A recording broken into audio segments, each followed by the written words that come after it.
In 2012, during the primaries, Rick Santorum won 11 states. Arguably, the state that propelled him to that success was Iowa. Now, just weeks from the 2016 Iowa caucuses, the former Pennsylvania senator finds himself lingering at the bottom of the polls, but he says he's not worried yet. Rick Santorum joins me now. Thank you so much for joining us. We appreciate it. It's great to be with you. Thank you. So, the landscape looked different 4 years ago, and in fact, you did have the endorsement of Bob Vanderplaats. How did that conversation go? I wanted to be a fly on that wall because you have a relationship with him, and his endorsement this year went to Senator Ted Cruz. Yeah, we had a very good conversation. I'd heard that they were going to endorse, and so I called, and we talked through it a little bit. And he's a very gracious guy, and had a lot of nice things to say, and just said, it was a tough call. They made their call. I respect that. Everybody's got to make their call. I feel very good though that I go back 4 years ago, and I think Herman Cain was still ahead 2 months out. Then Newt Gingrich became ahead about a month out, and then we took our opportunity to surge at the right time. And what happens? I think you've seen it happen. I mean, you have guys like Jeb Bush and Mike Huckabee who started out at the top of the polls. They're no longer at the top of the polls. You look at Scott Walker, who was the odds-on favorite. He's no longer there. You look at both Carly Fiorina and Ben Carson. We're up in double digits. Carly has fallen. Ben has fallen. I think this is sort of the natural motion that goes through. And I'm just you got to be a patient man on these things and wait for your time. Okay, so let's talk about patience, because you have said, and I have read that everyone has a time to bloom. But when is your time to bloom? Because we do look at these polls, and the numbers are hard to look at, and you haven't been shy about the fact that you are at the bottom here. Yeah, no, look, I was there 4 years ago, and I was a bottom dweller. I remember 3 or 4 weeks before the Iowa caucuses, the most consistent question I got, this would be the equivalent of early January coming up this year, was, why are you still in this race? I mean, so how long do you stay a bottom dweller? The key is to rise at the right time. And 4 years ago we ran at almost the perfect time. I think if we'd have the caucus would have been a day later, we wouldn't have lost on caucus night by 8 votes. We would have won on caucus night, but we end up eventually being declared the winner after they did the recount.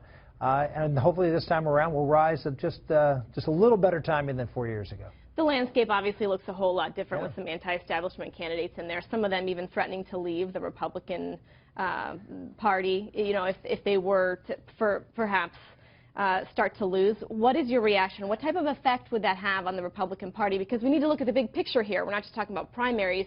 We're talking about the general election. Yeah, I would just say that, politics is a full contact sport. I mean, I'm surprised to see some of these people talk about, well, if you're not nice to me.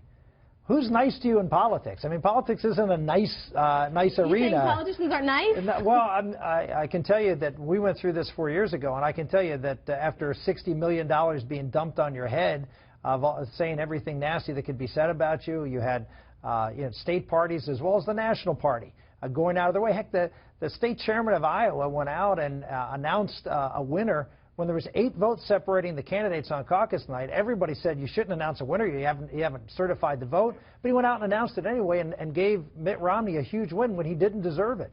I mean, I could sit there and say, oh, I'm bitter about that. He treated me. I'm going to run as an independent. Look, we have a responsibility to stay focused on what's important. And that's getting this country back on the right track. And it's not about you. It's not about me. It's about what's doing right for this country. And going out there talking about, well, if you don't treat me right, this isn't about you. Right. This is about what's best for the country. And we're hearing some pretty strong rhetoric. And in fact, I want to get your reaction to Donald Trump banning Muslims coming to the U.S. We've heard a lot of evangelical groups speaking out, very upset about his rhetoric, but we haven't heard you hit him very hard. Agree, disagree? Because I'm not going to hit him very hard. This is what bothers me, and I think one of the reasons Trump does as well as he is because we're not allowed to bring up issues that are, well, politically too sensitive to talk about. This is an important issue. The important issue about what our immigration policy should be. But banning a group of people? I'm not saying we should ban people. He's brought up a subject matter. I don't agree with what he suggested. But the idea that he's brought an issue up, that somehow or another that it validates you for becoming president, I disagree with his conclusion. But the issue that he brings up is, what do we do with respect to our immigration policies? It's obviously not working. We do not have a good system. I suggested that we should not be allowing people in from countries where, number one, we can't do good background checks, and that's a lot of countries in this world that are don't have stable governments. We can't really do the kind of background checks, particularly among radical Muslims who potentially are radicalized. We shouldn't be bringing in people from those countries if we can't guarantee that the safety of the American people. Now, that's, I believe, a reasonable discussion, but it's a discussion we should have. We know the kind of people who are attacking this country, and they are, not all Muslims are jihadists, but all jihadists are Muslims. And we have to deal with that reality and not to talk about it and to condemn someone who brings up the subject. Again, I don't agree with what he's saying.